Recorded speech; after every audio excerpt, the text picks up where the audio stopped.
അപ്പോൾ ഇപ്പോൾ ഈ വിപിനെ പരിചയമുണ്ട്, ഇപ്പോൾ ഈ പറയുന്ന അരുണിനെ പരിചയമുണ്ട്. അപ്പോൾ ഇവരോടൊന്നും നിങ്ങൾക്ക് ഒരു അനൗൺസ്മെന്റ് വന്ന സമയത്തോ അല്ലെങ്കിൽ ഇതിൻ്റെ ഒരു ഷൂട്ട് നടക്കുന്ന സമയത്തോ ഒക്കെ സിറ്റുവേഷൻ എന്ന് വെച്ചാൽ ലൈഫൊക്കെ മൂവ് ഓൺ ചെയ്യാൻ ഭയങ്കര ബുദ്ധിമുട്ടുള്ള ടൈമാണ്. എന്താ പറഞ്ഞാൽ ഈ കോവിഡിൻ്റെ ഒക്കെ ടൈമിൽ സിനിമേനേക്കാൾ പ്രയോറിറ്റി ഫാമിലി ഭയങ്കര അമ്മയത്തിനൊക്കെ ഒരുപാട് പ്രോബ്ലംസ് ഉണ്ട്. അപ്പോൾ നമ്മൾ അങ്ങനത്തെ ഒരു മൈൻഡ് സെറ്റിൽ സാഹചര്യം പോയിക്കൊണ്ടിരിക്കുന്ന സമയമാണ്. പിന്നെ അവിടെ നിന്ന് ഞാൻ പറഞ്ഞു നമുക്കൊരു ഞാനൊരു ഫാർമ വർക്ക് ചെയ്യുന്ന ഒരാളായിരുന്നു. മീഡിയ സൈഡിൽ 8 വർഷമായിട്ട് ഇൻഡിപെൻഡൻറ്റ് വർക്ക് ചെയ്യുന്നുണ്ട്. പേഴ്സണലി പ്രൊഫഷണൽ ഞാൻ ഫാർമ മെഡിക്കൽ റെപ്രസെൻറ്റേറ്റീവായിട്ട് വർക്ക് ചെയ്തതാണ്. അപ്പോൾ ഞാൻ ആ സമയത്ത് നമ്മുടെ ഒരു ചെറിയ കമ്പനിയും പ്രൊഡക്ഷനൊക്കെ ആയിട്ട് ഇങ്ങനെ ചെറിയ പ്ലാനിലൊക്കെ ആയിരുന്നു. അപ്പോൾ അതിൻ്റെ സൈഡിൽ കൂടെ ഞാൻ ഈ സിനിമ ട്രൈ ചെയ്യുന്നുണ്ട്. പക്ഷേ പ്രയോറിറ്റി ഫസ്റ്റ് ഓഫ് ഓൾ ഒരു 70-80% സിനിമയ്ക്കേ കൊടുത്തിട്ടുള്ളൂ ലൈഫിൽ. ഞാൻ പറഞ്ഞല്ലോ ഒരുപാട് നല്ല നല്ല പ്രൊഡക്ഷനൊക്കെ കഥ പറഞ്ഞിട്ട് ഇപ്പോൾ സാഹചര്യമൊക്കെ നിൽക്കുന്നുണ്ട്. പക്ഷേ അതുപോലെ ഞാൻ പേടിക്കാതെ നിൽക്കണം. കാരണം നമുക്കൊരു പ്രൊഡക്ഷനായിട്ട് സിനിമയൊക്കെ ആഗ്രഹിച്ച് നിൽക്കുന്ന സമയത്ത് ഓക്കെ നിൽക്കണം. എന്നിട്ട് എനിക്കത് പറയാൻ തോന്നാൻ കാരണം എന്ന് വെച്ച് കഴിഞ്ഞാൽ എനിക്കത് പറയണം തോന്നും. ഇനി നാളെ സിനിമ കിട്ടിയില്ലെങ്കിൽ ഇപ്പോൾ ആരാ നെഗറ്റീവ് പറഞ്ഞാൽ എനിക്ക് വിഷയമല്ല. നമ്മൾ അന്ന് പറയാത്തതിന് ഒരു മെയിൻ റീസൺ വെച്ച് കഴിഞ്ഞാൽ കേരളത്തിൽ ട്രോൾ മെറ്റീരിയൽ അവിടെ നിന്ന് ആഗ്രഹം കൊണ്ട് ഇതിപ്പോൾ കഴിഞ്ഞതിപ്പോൾ എന്താണെന്ന് അറിയില്ല. പക്ഷേ ഇത് പറയാൻ തോന്നി. ഇനിയിപ്പോൾ എന്തായാലും ഫേസ് ചെയ്യാം. എനിക്ക് അങ്ങനത്തെ പ്രശ്നങ്ങളൊന്നുമില്ല. എൻ്റെ പിന്നിലൊന്നും ആരുമില്ല. ഫസ്റ്റ് ഓഫ് ഓൾ എനിക്കറിയാം. അത് ഞാൻ പറയണത് ആക്ച്വലി സത്യാവസ്ഥ വെച്ച് കഴിഞ്ഞാൽ ഞാൻ പറയണത് ഷോർട്ട് ഫിലിം ഭയങ്കര മകളിപ്പുറം ചെയ്തമാതിരി ഭയങ്കര ക്ലാരിറ്റി ആയിട്ട് പ്രസൻറ്റ് ചെയ്തൊന്നും ഒരിക്കലും ബാധിക്കില്ല.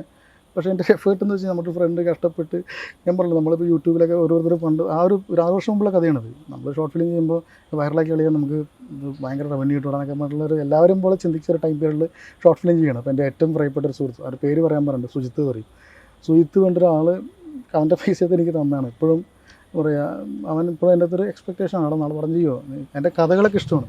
എനിക്കൊരു സ്റ്റോറി ടെല്ലിങ് അവനറിയാം. നമ്മൾ സ്റ്റോറി ടെല്ലിങ് ലൈൻ നമുക്കൊരാളത് കഥ പറഞ്ഞ് പ്രസൻറ്റ് ചെയ്യാൻ പറ്റുന്നൊക്കെ ഉള്ളൊരു വിഷയത്തിൽ കുറച്ച് നല്ല സുഹൃത്തുക്കളുണ്ട്. അപ്പോൾ പുള്ളിക്കാരൻ എനിക്ക് കഷ്ടപ്പെട്ടെന്ന് ഉണ്ടാക്കിയാണ്. വലിയ ഫണ്ടിൽ തീർത്തൊരു ഷോർട്ട് ഫിലിമാണ്.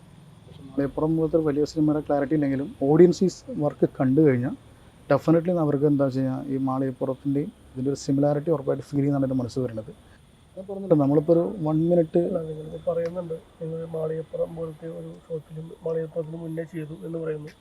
അത് ഉണ്ണിമൂന്തനോട് കഥ പറയാൻ പോയപ്പോൾ കാണിച്ചെന്ന് പറയുന്നു.